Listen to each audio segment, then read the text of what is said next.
Buenos días, que el Señor los bendiga, hermano. Amén. Yo voy a resaltar el poder y la gloria de nuestro Dios por medio del testimonio de... Yo sé, hermanos, que a veces para nosotros los seres humanos es muy difícil, a veces nos aferramos a la vida, pero sabemos que para Dios su poder y su gloria es muy grande, hermano. Así es como el Señor me había dicho en alguna de sus profecías, que le orara mucho, que le clamara, que el diablo quería acabar con mi vida, quería destruir toda mi familia. Y así fue, hermanos, como el Señor por algunos sueños me venía mostrando de que el diablo quería terminar con mi vida. Así fue como el viernes pasado, de este viernes 8 días, yo tuve un sueño en el cual un río me arrastraba y yo ya no podía salir, y yo en el momento solamente le clamaba a Dios. Y me desperté, eran como las 12 de la noche, y yo doblé rodillas y le dije: Señor, ten misericordia. No sé, le dije: Señor, el diablo quiere acabar con mi vida. Le dije: préstame otros días de vida, Señor, porque yo quiero conocer cada día más de ti, Señor. Yo quiero seguir conociendo de tus maravillas, de tu poder y de tu grandeza.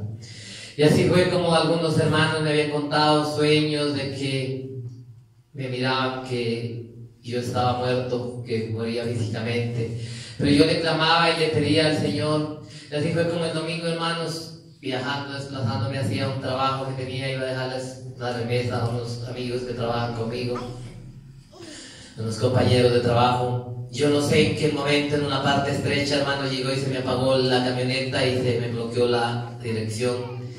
Y nos fuimos al abismo, hermanos. Yo iba con mi hija, con mi yerno y mis 2 nietos, hermanos. En lo cual, en el momento cuando yo sentí que la camioneta comenzó a botear, yo lo único que le dije: Señor, ten misericordia, no permitas que pierdan la vida mis hijos y mis nietos. Eso era lo que yo le clamaba al Señor en cada vuelta que nosotros dábamos. Y yo le gritaba y le clamaba al Señor, hermano, y así fue como el Señor en ese momento escuchó la súplica, escuchó el grito que yo le decía. Y así fue como mi nieto, que está ahí dando vueltas, que tiene tan solo 1 año y 5 meses, tan solo nos sufrió un rasguño, hermanos. Y nosotros, mi hija también, mi yerno. Y yo tuve algunas lecciones, rodé, hermanos, los 200 metros, que de pronto aquí están algunos hermanos que fueron a ayudar a rescatar lo que quedó del vehículo, que fue algo asombroso, hermanos, que todos los que vieron el accidente les anunció a ustedes qué fue que les sucedió. Se volvieron de caucho, qué fue que les pasó, que ustedes están vivos, es que ahí era para perder toda la vida. Pero, hermanos, el poder de Dios fue tan grande. El Señor se manifestó grandemente, y el Señor también me decía que Él confundiría la ciencia. Y llegamos al hospital, hermanos, y pues no estábamos de gravedad, todos estábamos conscientes, no teníamos fracturas, pero me enviaron a la ciudad de Pasto.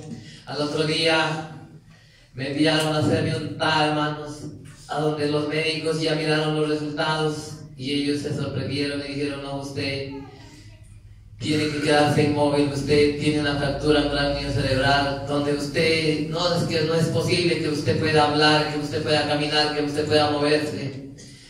Y me mandaron que a las enfermeras que me tuvieran neutralizado ahí, que no me moviera. Y me empezaron a valorar de una y otra manera, y yo todo les respondía, yo me sentía bien.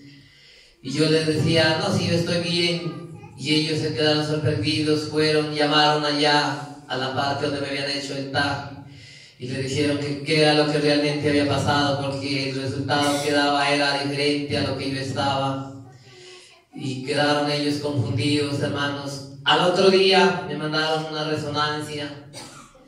En la resonancia, hermanos, resulta que la fractura que tenía aparece sellada, como que hubiera sido ya tiempo de que me hubiera pasado el accidente. Vuelven nuevamente y me dicen: no, es que usted ha tenido una fractura ya hace tiempo, pero necesitamos el historial clínico de dónde lo trataron, porque para poderle hacer el tratamiento de los otros golpes, de lo que usted recibió en la cabeza. Entonces yo les digo: no, yo en ningún momento he estado hospitalizado por la cabeza, ni he tenido golpes, porque yo en ningún momento había tenido eso. Y ellos quedan más sorprendidos y quedan confundidos, y siguen haciéndome más exámenes. y haciendo cosas, hermanos, y yo miraba que era la manifestación y el poder de Dios el cual se estaba manifestando en mi vida, hermanos. Así que ellos no me querían mandar. Al último adoptaron, dijeron: vamos a dejar 24 horas sin droga. Si en las 24 horas usted reacciona bien, lo mandamos para la casa, porque nosotros prácticamente, dijo la neurocirujana, estamos confundidos con sus resultados, con lo que estamos mirando. Y yo les decía a las enfermeras, a los médicos, es que yo tengo un Dios. Y esta es una promesa, le decía, de Dios, que Él se manifestaría en mi vida, y muchos se quebrantaban y decían: es que para muchos, para la ciencia, el poder de Dios lo ignoran, pero para nosotros, yo creo, decía, que Dios sí hace milagros y que Dios es el que se manifestaba a su vida. Y es que a pesar, hermanos, de que el accidente fue tan terrible, tan tenaz, muchas personas llegaban de que se enteraron o fueron y miraron, ellos pensaban encontrarme destrozada la cabeza o heridas por todo el cuerpo, y llegaban, querían verme y me encontraban y me miraban así como ustedes me ven, hermanos, que tan solo son 8 días y no tengo sino tan solo algunos pequeños rasguños por ahí, que eso es lo más mínimo. Hermanos, el poder y la gloria es grande de Dios, hermanos. Por eso yo, hermanos, no me cansaré todos los días de mi vida de darle gracias a Dios, hermanos, por su manifestación. A veces, hermanos, como decía el hermano en la enseñanza, lo bueno y lo malo pasa. Lo malo pasa para que nosotros entendamos, comprendamos, nos demos cuenta, hermanos, que estamos frente a un Dios vivo, un Dios de poder, el cual cuando le clamamos, Él nos responde, hermanos. Él extiende su mano y Él, hermanos, se glorifica en nuestra vida, a pesar de que a veces somos personas que somos de duro corazón, a veces nos equivocamos, cometemos errores, pero el Señor en esos momentos difíciles no nos suelta, hermanos. Yo, hermanos, mil gracias a Dios, hermanos, y primero que todo, no me cansaré de darle gracias a Dios, y también a ustedes, hermanos, por sus oraciones, porque yo sé, hermanos, que Dios escuchó las oraciones de ustedes también, y Dios hizo la obra, hermanos, grande en nuestra vida y en la vida de todos mis seres queridos. Hermanos, para mí es algo sorprendente, como yo le digo a mi esposa, a mi familia, es que lo que realmente sucedió, lo que el diablo quería era destruir nuestra vida.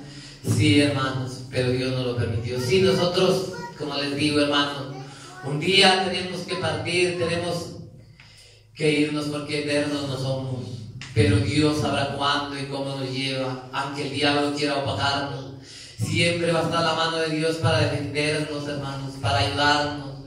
Por eso, hermanos, siempre nosotros debemos orarle, y clamarle y pedirle todos los días de nuestra vida a nuestro Dios, y saber, hermanos, que Él nos responderá en ese momento más difícil. Porque, hermanos, mucha gente del mundo que no conoce están sorprendidas, están aterradas, pero ellos muchas veces ignoran ese poder y la gloria de nuestro Dios. Hermano, yo lo testifico para darle la gloria y la alabanza a nuestro Dios, alabando, glorificando y honrando el poderoso nombre de nuestro Dios. Todo esto, hermano, lo testifico para la gloria de nuestro Dios.